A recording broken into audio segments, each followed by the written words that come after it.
Sir, കേരളത്തിലെ പല ബിസിനസ്സുകളും ചെറുകിട സ്ഥാപനങ്ങളാണ്. എന്തുകൊണ്ടാണ് അതൊരു വലിയ ബിസിനസ് ആയിട്ട് മാറാത്തത്? സാറിന്റെ കാഴ്ചപ്പാട്. ചെറിയ ബിസിനസ്, വലിയ ബിസിനസ്, അങ്ങനെ ഒരു വ്യത്യാസം ഇല്ല ശരിക്കും. ചെറിയ ബിസിനസ്സും വലിയ ബിസിനസ്. വലിയ ബിസിനസ് എന്ന് പറയുന്നത് പലരും കാണുന്നത്, പ്രത്യേകിച്ച് ഇപ്പോൾ കേരളത്തിലെ ചെറുകിട അല്ലെങ്കിൽ കുറച്ച് ബിസിനസ്സിനെ കുറിച്ച് അധികം ഒന്നും അറിയാതെ ചിന്തിക്കുന്ന ആളുകൾ കാണുന്നത് വെച്ച് കഴിഞ്ഞാൽ ഒരുപാട് പ്രൊഡക്റ്റ് വിറ്റ് പോകുന്നു, കാശുണ്ടാകുന്നു എന്നുള്ളതാണ് വലിയ ബിസിനസ്സായിട്ട് കാണുന്നത്. ചെറിയ ബിസിനസ് എന്ന് പറഞ്ഞാൽ ചെറിയ എമൗണ്ട് ഓഫ് ടേൺ ഓവർ, അതാണ് ചിന്തിക്കുന്നത്. അങ്ങനെയല്ല. ചെറിയ ബിസിനസ്സിനെ എങ്ങനെ വലിയ ബിസിനസ് ആക്കാം, അതാണല്ലോ ചോദ്യം. ചെറിയ ബിസിനസ് എന്താണ്? ഒരു ബിസിനസ് ഓണറെ സംബന്ധിച്ചിടത്തോളം അദ്ദേഹത്തിന്റെ ബിസിനസ് തുടങ്ങുന്ന സമയത്ത് അദ്ദേഹം ചെയ്യേണ്ട ഏറ്റവും പ്രധാനപ്പെട്ട കാര്യം എന്താണെന്ന് വെച്ച് കഴിഞ്ഞാൽ സ്വന്തം പ്രൊഡക്റ്റിനെ വാങ്ങാനുള്ള കസ്റ്റമർ ആരാണെന്ന് കണ്ടുപിടിക്കണം. അവർക്ക് അത് കൊടുക്കണം, വിൽക്കണം. ഈ കസ്റ്റമറെ നമ്മുടെ ഒപ്പം റീറ്റെയിൻ ചെയ്യണം. ഇത് വിൽക്കുന്ന സമയത്ത് കിട്ടുന്ന ആ ഒരു ടേൺ ഓവർ ഉണ്ടല്ലോ, അതിൽ നിന്ന് നല്ലൊരു പ്രോഫിറ്റ് ഉണ്ടാക്കണം. അപ്പോൾ ഇതിങ്ങനെ ചെയ്തുകൊണ്ടിരിക്കുമ്പോൾ നല്ല രീതിയിലൊരു പ്രോഫിറ്റ് എത്തിക്കഴിഞ്ഞാൽ അതൊരിക്കലും വലിയ ബിസിനസ് ആവുന്നില്ല, പക്ഷേ അതൊരു ബിസിനസിന്റെ ആദ്യ സ്റ്റേജ് കംപ്ലീറ്റ് ചെയ്തെന്ന് പറയാം.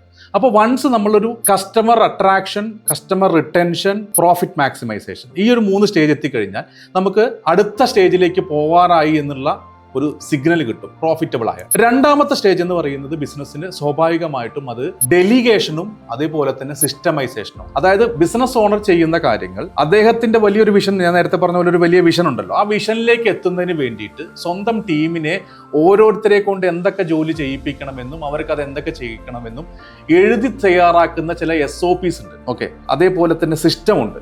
ഈ രണ്ടെണ്ണമാണ് ഈ സെക്കൻഡ് സ്റ്റേജിൽ വരുന്നത്. അതായത് ഉദാഹരണമായിട്ട് ഒരു സെയിൽസ് എക്സിക്യൂട്ടീവ്, ആ സെയിൽസ് എക്സിക്യൂട്ടീവ് എന്താണ് യഥാർത്ഥത്തിൽ ചെയ്യേണ്ടത്, എങ്ങനെയാണ് ചെയ്യേണ്ടത്, ഏത് ലൊക്കേഷനിലാണ് അദ്ദേഹത്തിന്റെ കസ്റ്റമർ ഉള്ളത്, എങ്ങനെയാണ് കസ്റ്റമറെ അട്രാക്ട് ചെയ്യേണ്ടത്, പ്രസന്റ് ചെയ്യുന്നത്, അങ്ങനത്തെ കുറെ കാര്യങ്ങളുണ്ടല്ലോ. ഇത് ഉൾപ്പെടുത്തുന്നതാണ് സെക്കൻഡ് സ്റ്റേജ് എന്ന് പറയുന്നത്. അവന് കൃത്യമായിട്ട് പറഞ്ഞു കൊടുക്കുക. ഈവൻ ഓണർ ഡിപ്പെൻഡൻസി ഇല്ലാണ്ട് തന്നെ, ഓണർ ഡേ ടു ഡേ ബിസിനസ്സിൽ ഇല്ലാതെ തന്നെ ഈ കാര്യങ്ങൾ ഓട്ടോമാറ്റിക്കലി ചെയ്തു പോകുന്ന ഒരു സിസ്റ്റം അവിടെ ക്രിയേറ്റ് ചെയ്ത് വെക്കുക എന്ന് പറയുമ്പോൾ ബിസിനസിന്റെ രണ്ടാമത്തെ സ്റ്റേജ് എത്തി എന്ന് പറയും. മൂന്നാമത്തെ സ്റ്റേജ് ഇപ്പൊ സിസ്റ്റമൈസേഷൻ ആയാലും ഡെലിഗേഷൻ ആയി. മൂന്നാമത്തെ സ്റ്റേജ് സ്വാഭാവികമായിട്ടും അത് ഓട്ടോമൈസേഷൻ ആണ്. അതായത് ഓണർ അവിടെ ഉണ്ടാവണം.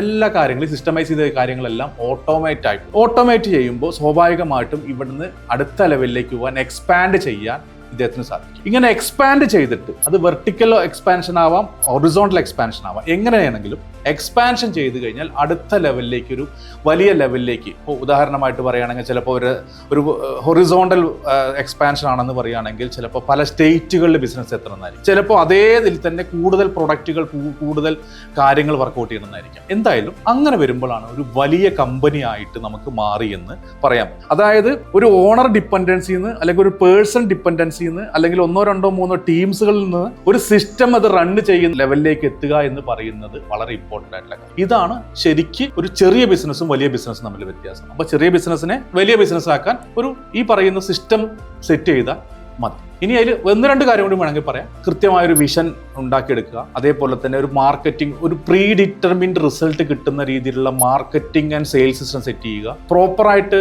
കാര്യങ്ങൾ മനസ്സിലാക്കുന്ന ഒരു ടീമിനെ സെറ്റ് ചെയ്യുക, അതേപോലെ തന്നെ ഞാൻ നേരത്തെ പറഞ്ഞ പോലെ ഫിനാൻഷ്യൽ സ്റ്റേറ്റ്മെന്റ്സുകൾ, ഫിനാൻഷ്യൽ ലിറ്ററസി പ്രോപ്പറായിട്ട് വർക്കൗട്ട് ചെയ്ത് ഫിനാൻഷ്യൽ കമ്മിറ്റ്മെന്റ്സുകൾ കൃത്യമായിട്ട് ചെയ്താൽ നമുക്കൊരു വലിയ ബിസിനസ്സിലേക്ക് എത്തിയെന്ന് നമുക്ക് പറയാം.